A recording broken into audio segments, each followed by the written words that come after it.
Switch ഇടാം. അത് വെള്ളത്തിൻ്റെ പ്രഷർ വരുമ്പോൾ അത് ഇച്ചിരി തള്ളി ഇങ്ങനെ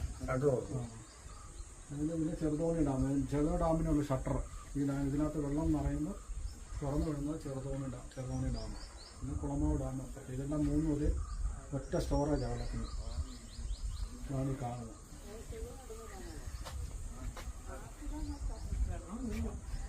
ഡാമിൻ്റെ മേലക്കൂടെ അതൊരു ഗുഹയാണ് കേട്ടോ. അതൊരു ഗുഹ പോലെ അതിനകത്തുണ്ടെങ്കിൽ നമുക്ക് അപ്പുറത്ത് പോയി ഇറങ്ങാറുണ്ട്.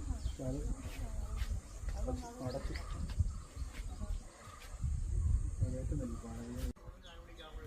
ഞാൻ ആദ്യം വീഡിയോ ആണ്. അതുപോലെ ഗൈസ്, നമ്മൾ ലെഫ്റ്റ് സൈഡിൽ നോക്കിക്കഴിഞ്ഞാൽ ഇടുക്കി വൈബ്സ് എന്ന് എഴുതിയൊരു ഫ്രെയിം കാണാം. ഞങ്ങളിവിടെ ഇരുന്ന് ഫോട്ടോയൊക്കെ എടുത്തു. അടിപൊളിയായിരുന്നു.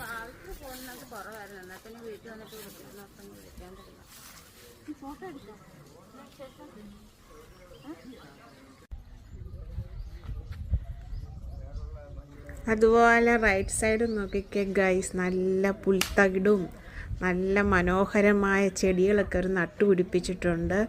അതിലും ഉപരി നല്ല നീറ്റും വൃത്തിയുമാണ്. ഏത് സമയവും ഒരു തൂത്ത് വൃത്തിയാക്കിക്കൊണ്ടിരിക്കും. അതുപോലെ ചെടിയിലൊക്കെ നല്ല മനോഹരമായ പൂക്കളും.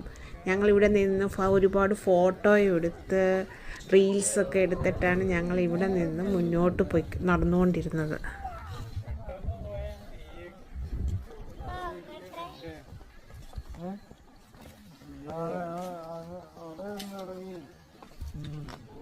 ഞാനിങ്ങനെ റൗണ്ടിൽ നടക്കുന്നത് റീൽസ് എടുക്കാൻ വേണ്ടിയും ഇവിടുത്തെ ആ ഭംഗി കാണിക്കാൻ വേണ്ടിയാണ് ഞാനിങ്ങനെ റൗണ്ട് എടുത്ത് നടന്ന് കാണിക്കുന്നത് കേട്ടോ. ഇത്ര മനസ്സിന് സന്തോഷം നൽകുന്ന കാഴ്ചയാണ് ഈ കാണാൻ നമുക്ക് പറ്റുന്നത്. അത്രയ്ക്കും സുന്ദരിയാണ് നമ്മുടെ ഇടുക്കി ഡാം. ഈ ഇടുക്കി ഡാമിൻ്റെ വ്യൂ കണ്ടു ഗൈസ്, എത്ര മനോഹരമായിരിക്കുന്നു അല്ലേ. നല്ല ബ്ലൂ നിറത്തിലുള്ള വാട്ടറും നല്ല ആഴമുണ്ടെന്നാണ് പറയുന്നത്. നല്ല ഭംഗിയായി ഇതിൻ്റെ മുകളിൽ നിന്ന് നമുക്ക് നോക്കിയാൽ കാണുന്നത് അല്ലേ.